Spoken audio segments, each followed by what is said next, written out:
Forgotten soldier, forgotten soldier. Ooh. I'm here on my beautiful balcony here in the beautiful city of Chicago, most beautiful city in the world, right by the Lake Michigan, and that is my beautiful beer. And we're finishing this, so let's get to work. We're getting to the end of this book. Hey, a little bit of advice. I want you to remember something. This book is not fiction. It is not fiction. These were real people. Lenson, Fairham, Feiner, the veteran, Guy Sajer. These are real people, and this really happened to them. Okay? So this is not Harry Potter. This is not Game of Thrones. This is a real story of real things that happen to real people. So remember that when you hear this story. All right, let's get to work. Chapter, getting to the end here. Well, we are moving right along. Oh boy, where am I? We are moving right along. Chapter 18, page 437. Alright, here goes. So these guys have just been rescued, and they're now at another German town called Pilau. Chapter 18. We stayed at Pilau for about 3 weeks. We had been declared unfit for service at the front, as we were all more or less wounded and otherwise in a state which deserved treatment in a sanitarium.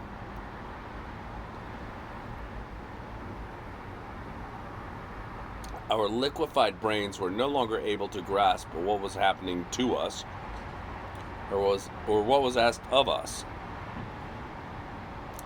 However, although we were not in a condition to function under fire, this did not mean that we were exempted from service. The staggering flood of refugees which had poured into Pilau did not allow anyone who had still 2 arms and 2 legs to remain idle. Along with others whose wounds were more serious than ours, we were absorbed by the first aid organization, which was trying to help the civilians waiting to leave. In the face of almost insuperable difficulties, all these people had lived through a hideous exodus. The horrors of what they had just seen was still impressed on their emaciated faces. There was also a swarm of wounded men, soldiers from Königsberg and Kranz, lying about wherever they could. This was often outdoors in the intense January cold, which sometimes cut short their sufferings. Boats were still putting into Pilau and leaving, filled with people. 3/4 of each load was civilian, the rest wounded soldiers. This groaning crowd of men, clinging to a last hope of evacuation, divided into 2 categories. The most severely wounded, those whose chances of survival were doubtful, who would at best be hideously mutilated, were not embarked. For them, everything was over. The rest, who might still have some hope of a decent life, were eligible for the boats, which with any luck would carry them to the west, to that region we still imagine as a zone of relative quiet.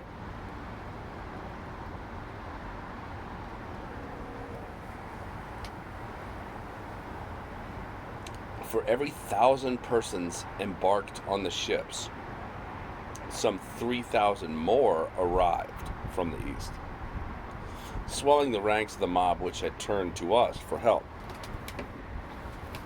If the fighting should reach us here, it would be the hell of Mamel all over again, only worse. There are many more people here. The numbers were continuously growing. People were coming in from the south, having crossed the Friedrichshafen on anything that would float. I think this is some sort of watery thing. They came from Herkampspeil, from Meredorf, Elbing, and even from Prasich, Holland. They had been told that at Pilau they might be able to get on a boat. We spoke to several of these wretched people. Almost everyone had lost one or two relatives on the way, and described in trembling voices scenes like the ones we had witnessed in Mamel. We learned from them that the flight toward Danzig had been cut in two, and that the Russians had reached the Hof at several points. It sounded as if the horror of Mamel was duplicated in almost every single Prussian coastal town.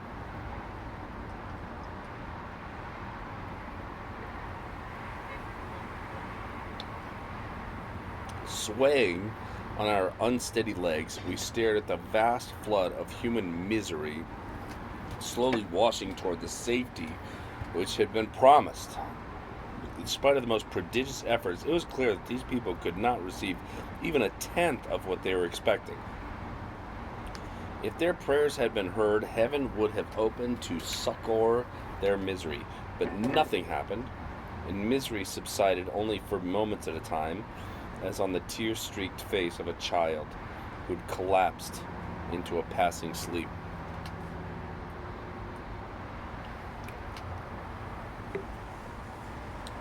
As winter closed in, the thermometer sank toward 5 degrees below zero, only aggravating the plight of the refugees and accelerating the death rate. A crowd stretched as far as the eye could see in front of a large building crammed with people. From the building, a faint smell of the gruel cooking in large cauldrons washed over the tightly compressed mass of people, who stood stamping their feet to keep from freezing. The thudding of their feet against the pavement sounded like a dull roll of muffled drums. The children were the most heart-wringing. God, many were lost. When they tired of calling for their mothers, they collapsed into floods of tears, which nothing and no one could console. These were the smallest ones, too young to grasp any explanations. Their faces, dabbed with tears, which instantly froze, remained one of the most pathetic images of that time. We tried to gather them inside near the cauldrons where they might feel some of the heat. We questioned them, hoping for some identifying information we could broadcast over loudspeakers, but they could only reply with tears and sobs. Further on, a large metal cross, which stood on a slight elevation, glittered with frost. It looked like a huge sword thrust into the breast of a catastrophe. Another part of the crowd had gathered here to listen to the prayers and encouragement of a priest. The cold grew so intense that the Friesishof inlet froze, creating new difficulties for the boats still coming into Pilau. The Friesishof inlet froze, and despite the desperate consequences of such cold, the fact was put to use. Hundreds of thousands on forced marches across the ice were able to reach the narrow strip of land at Neerfrum, Kalberg, and finally Danzig. People also left from the pocket at Heiligenkabel. They experienced every sort of hardship, including attacks from Soviet fighter bombers, which tried to break the ice with strings of bombs, and often succeeded. Private cars and other vehicles of every kind frequently disappeared into crevasses covered over by thin films of ice. However, nothing could hold back the flood of refugees who were prepared to endure the most severe hardships. As the Russians grew increasingly active throughout the sector, large numbers of people left Pilau for this provisional route. Russian planes were flying over Pilau every day, and it appeared that the defense of Königsberg had given way. As the work at Pilau had become less intense, we planned to evacuate everyone who wasn't strictly essential. It was barely 12 miles from Königsberg to Pilau. The front at Kranz had also been shortened, And before long, we too would probably be directly involved in the fighting. We were part of an inadequate reserve composed principally of fragments of broken or annihilated units from which a certain standard of our performance was still expected. No one knew any longer where the rest of the Gross Deutschland might be, but we still wore our divisional flashes on our worn and discolored tunics, and there were still a few familiar names near me, principally Lieutenant Fallers, with a dirty dressing on his right hand, which had lost 2 fingers. Father Fairham, our disillusioned pastor. Schlesser, Lindbergh, who had survived his fear, and our cook, Gransk, who had long ago exchanged his cauldrons for an FM machine gun. There were also my friend Hals, whom I will never be able to forget, and I, who have consecrated the rest of my life to bearing witness. Then there were 7 or 8 others whose names I never knew, who with us made up what was left of the Gross Deutschland division in that area. Had our division been scratched off the list? Not yet, it seemed, and an officer hailed us and ordered us to attention. Our eyes, which had already seen so much, studied this gray-faced Hauptmann, who still clung to his sense of disciplinary strength. This discipline, which had so often annoyed us in the past, touched us now like a soothing balm. Its demands were those made of living beings, of creatures still worthy of life. We analyzed no further than that. For us, accustomed as we were to thinking only in the moment, this realization was a kind of dividend. The captain spoke to us, and through his firm, official voice, we caught the intense emotion of the crushing load which weighed on all of us. Officers and troops, men, women, and children.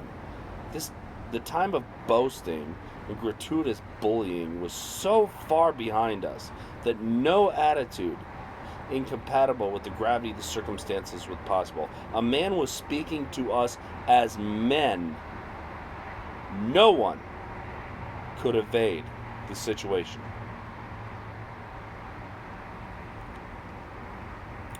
However, this man still wore the vestiges of a military uniform and was still trying to impose some semblance of order in a situation of cataclysm which has swept an entire nation into a devastating retreat.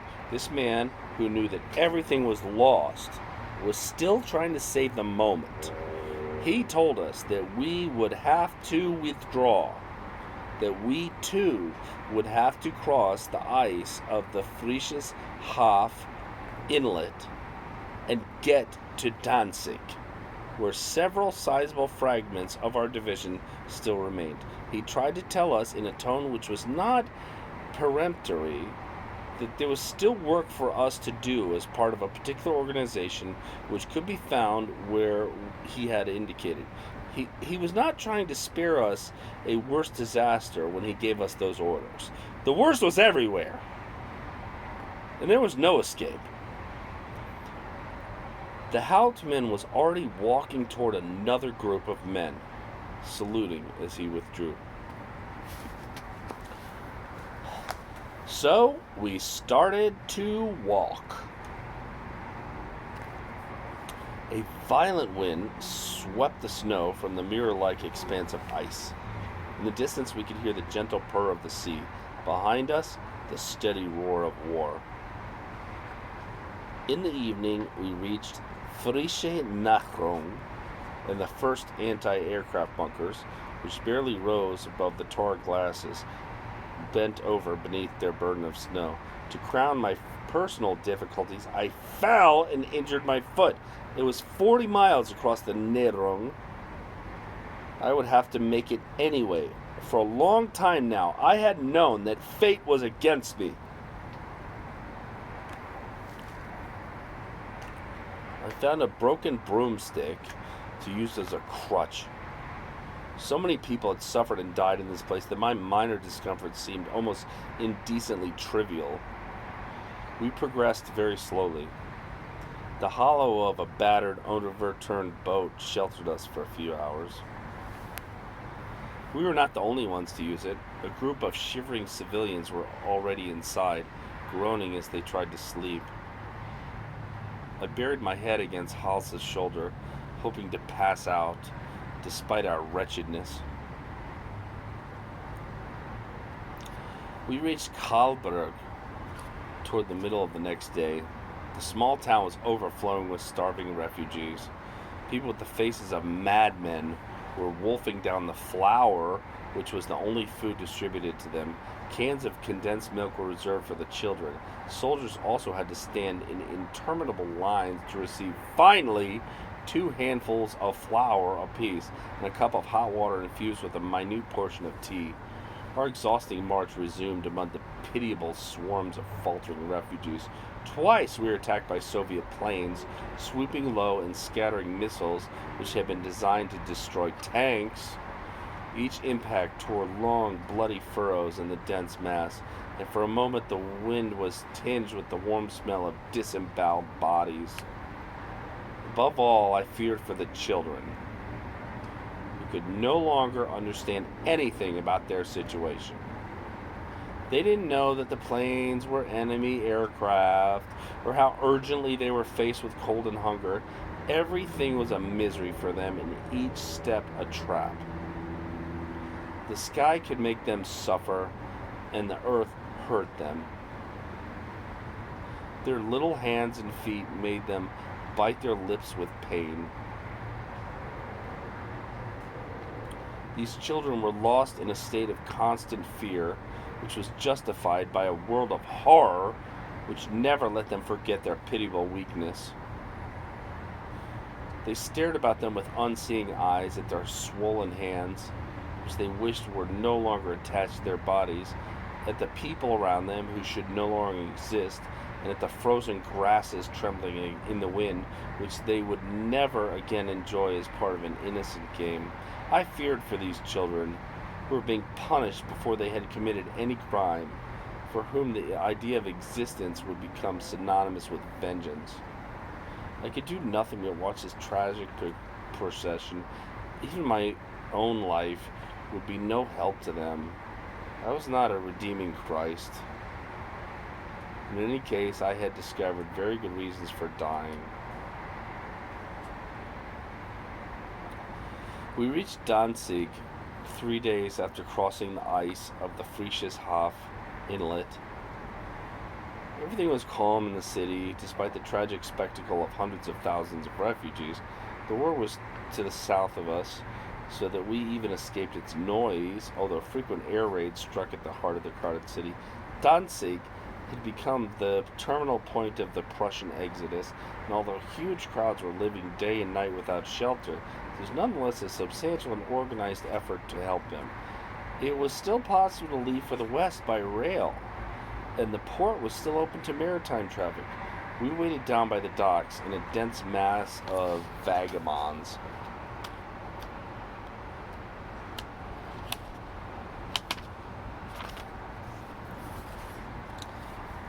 Valles went to a center which should have been able to give us some information about reintegrating with our group. We waited for several hours under its flattened glass roof. I myself was in no hurry to move on, as the stiff folds of my boot pressed painfully against my swollen ankle. A large ship had come into Naufelswasser, and the crowd had flowed toward the pier. The ship had not yet cast off its mooring lines, and everyone would have to wait for several hours before they were loosed again. But in Danzig, then time counted for nothing. Each aim was stubbornly pursued, even at the cost of maximum patience, endurance, and suffering. As always, there were children, with their small faces twisted by emotion, staring and hating without comprehension, without looking for any explanation. When sleep overwhelmed them, they slept where they were, without any release from trouble. I, immobilized by exhaustion and by my sense of solitude, tried to see no more than the seagulls did as they flew overhead, seemingly part of another world.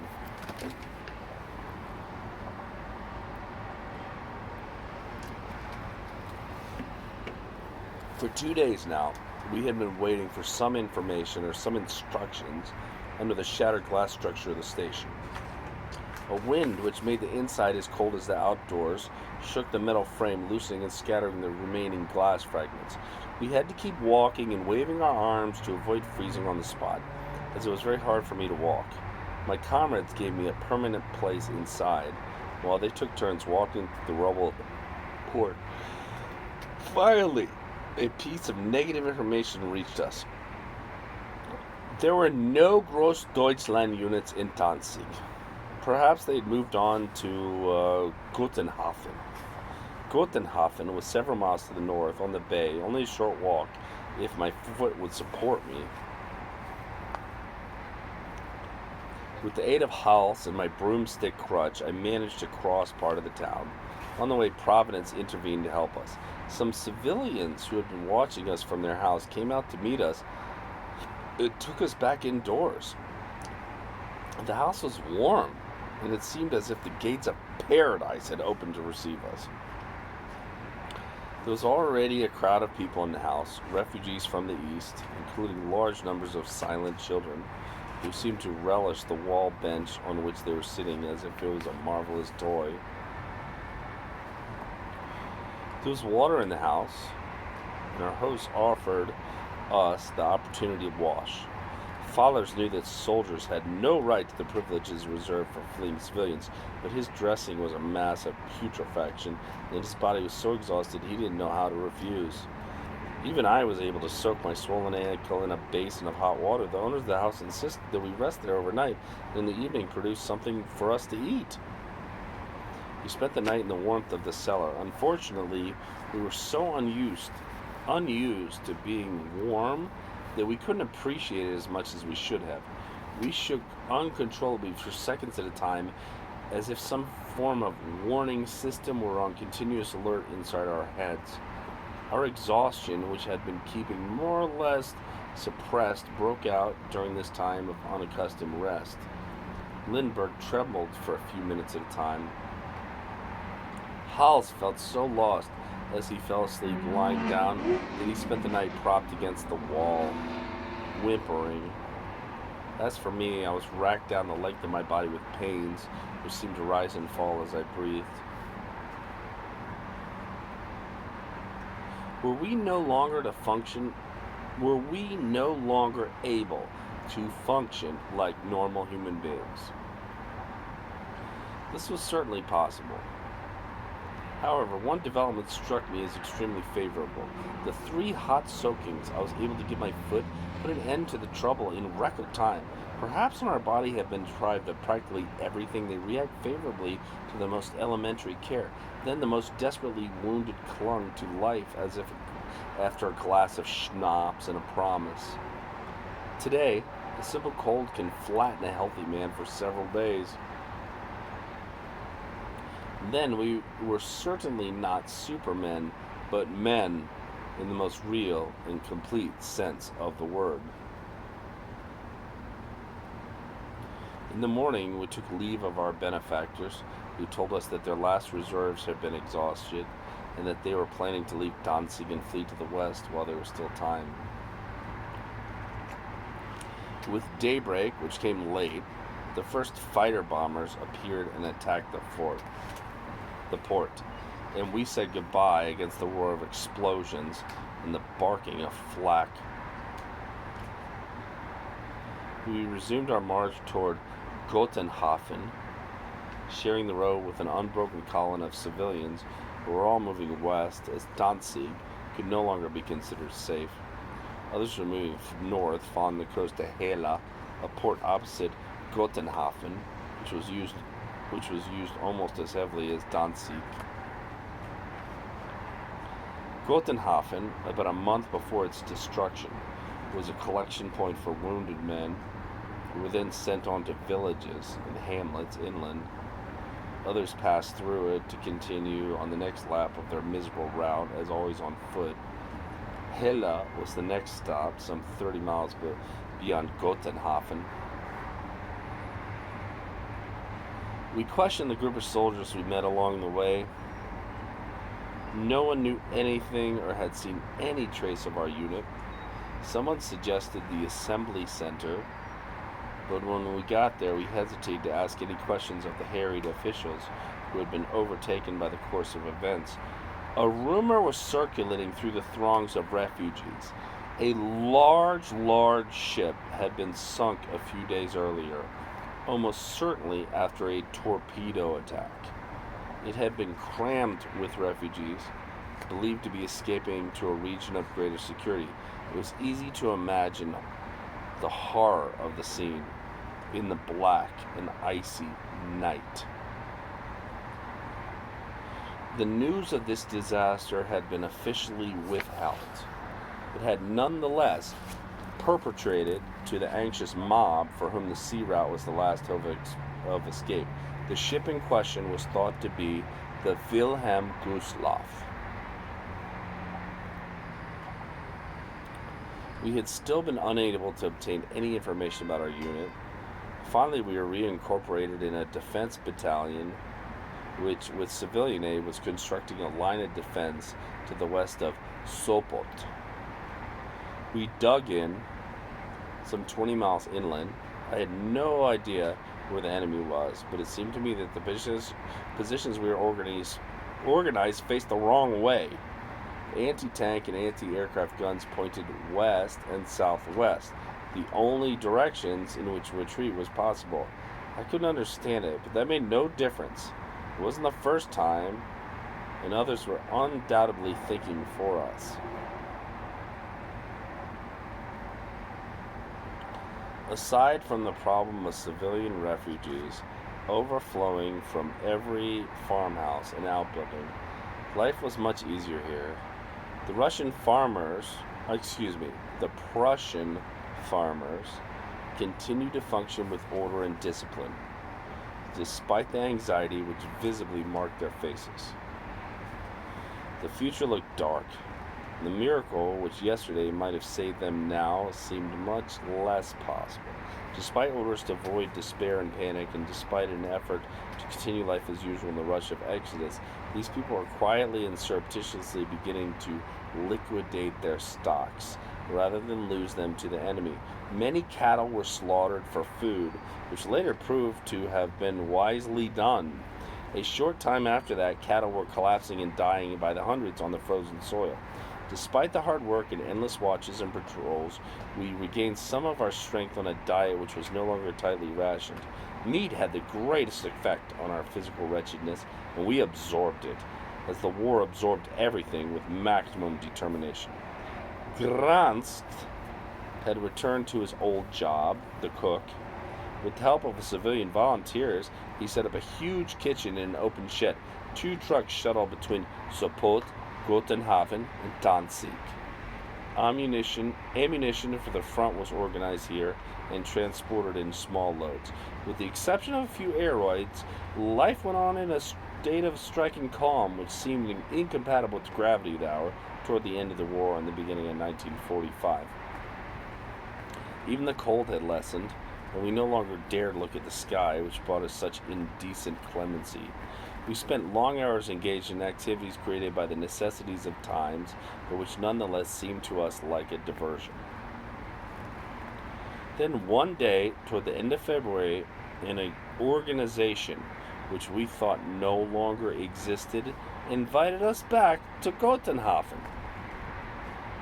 Our Großdeutschland group had collected a few fragments which were to be embarked for the West. Everything seemed to be improving. We separated ourselves from the battalion which had utilized our services and said goodbye to the comrades we had made. Grans left the kitchen he had organized so efficiently with regret. This break, however, saved us from the horrible ordeal in which that battalion was practically destroyed. Heaven, which had so often overwhelmed us, spared us that time. Russian tanks moved in from the west, and a storm of fire of unequaled violence broke over the positions we had so judiciously arranged. Our men took the first blow, but were soon swept aside.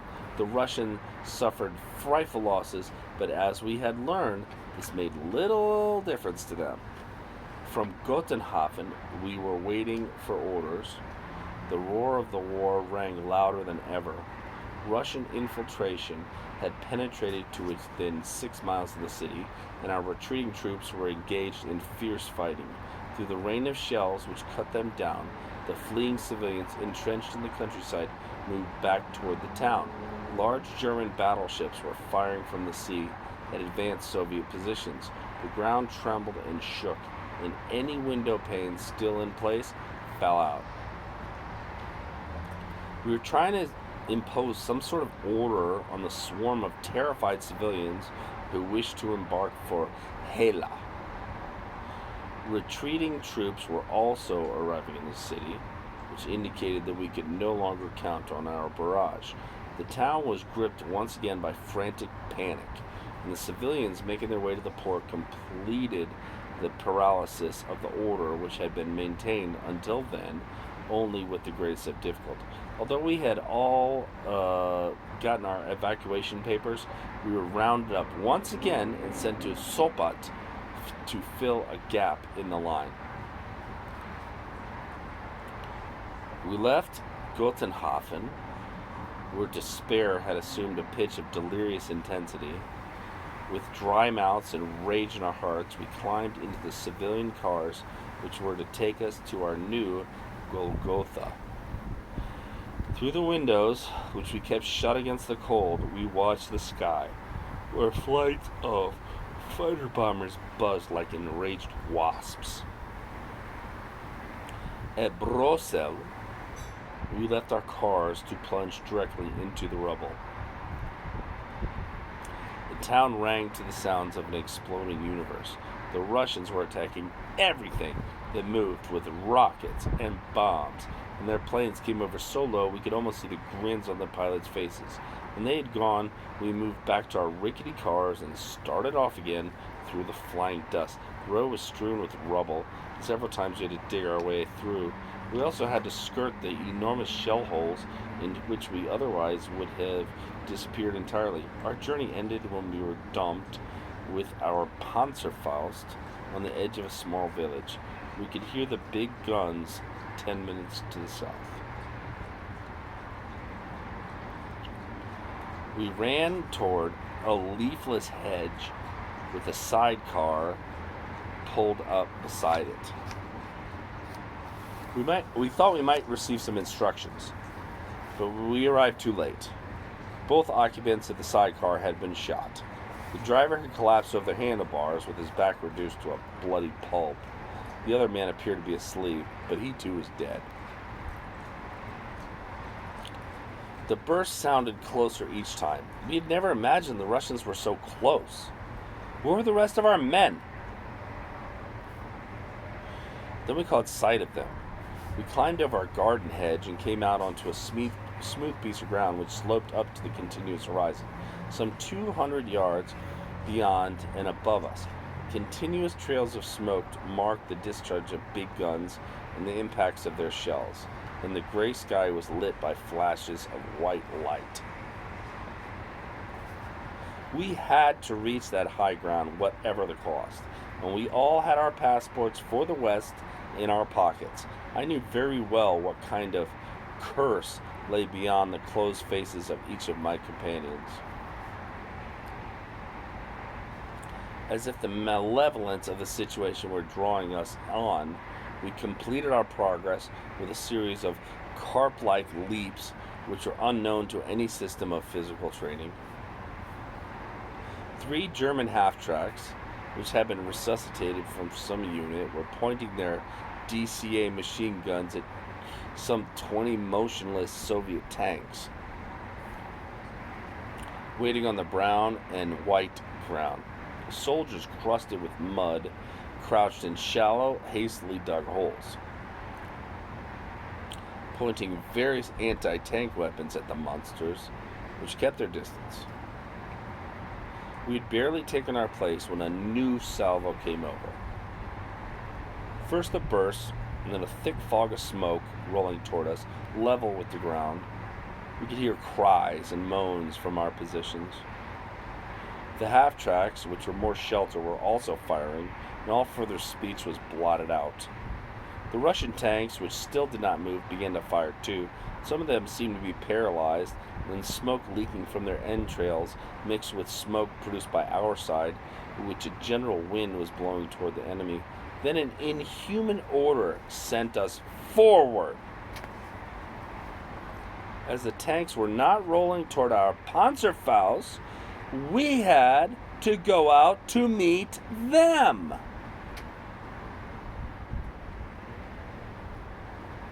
In a series of miraculous leaps, we moved forward for several yards through bursts of machine gun fire which felled several of my comrades. Our fear reached grandiose proportions, and urine poured down our legs. Our fear was so great that we lost all thought of controlling ourselves. We drew still closer, tearing convulsively at our faces after each leap. The tanks were unaccompanied, and their myopia made their aim uncertain. One of them was burning, some 60 yards from a hole into which 6 of us had crowded. Then some of my comrades moved out. I stared after them with enormous eyes as they mocked their imminent deaths. 3 tanks were moving toward us. If they rolled over the mound which protected us, the war would end for us in less than a minute. I can still see those tanks, blotting out everything else. I can also see the metal plaque and the nose of my first Panzerfaust, and my hand stiff with fear on the firing button. As they rolled towards us, the earth against which my body was pressed transmitted their vibrations, while my nerves, tightened to the breaking point, seemed to shrill with an ear-splitting whistle. Once again, I understand that one could wear out one's life in a few seconds. I could see the reflected yellow flashes on the front of the tank, and then everything disappeared in the flash of light which I had released and which burned my face. My brain seemed paralyzed and made of the same substance as my helmet. To the side, other flashes of light battered my eyes, which jerked open convulsively wide, although there was nothing to see. Everything was simultaneously luminous and blurred. Then a second tank in the middle distance was outlined by a glow of flame. It had not been able to take the 3 projectiles we had lobbed toward it with a considerable degree of precision. Our fingers clutched feverishly at the launching tube, which jutted against the sky somewhat to the left of the burning tank. We could hear the noise of a 3rd tank crossing a hillock just beyond our position. It had accelerated and was no more than 30 yards from us when I grabbed my last Panzerfaust. One of my comrades had already fired, and I was temporarily blinded. I stiffened my powers of vision and regained my sight to see a multitude of rollers caked with mud churning past in a dull roar of sound some 5 or 6 yards from us. An inhuman cry of terror rose from our helpless throats.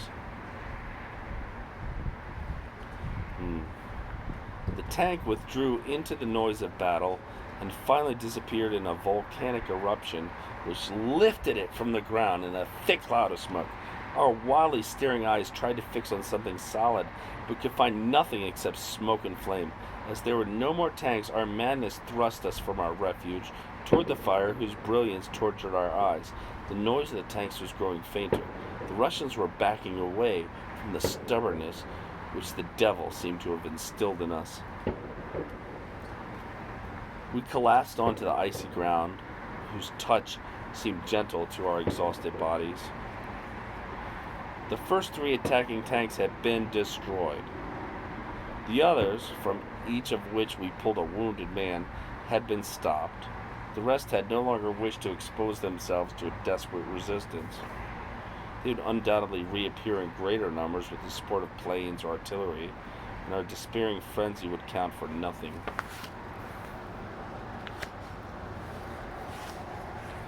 We were still fighting, and although the disproportion of our strength relative to the enemies left us with no hope. Our struggle was not in vain because it allowed a host of civilians to escape. Despite a sleepless night, other German troops joined us. We reestablished our positions and laid down a minefield, which a fresh delivery of supplies from Danzig made possible. The mines were a powerful support for our defense, but unfortunately they were effective only once, and the Russians would certainly give the ground a preliminary going over with a heavy bombardment.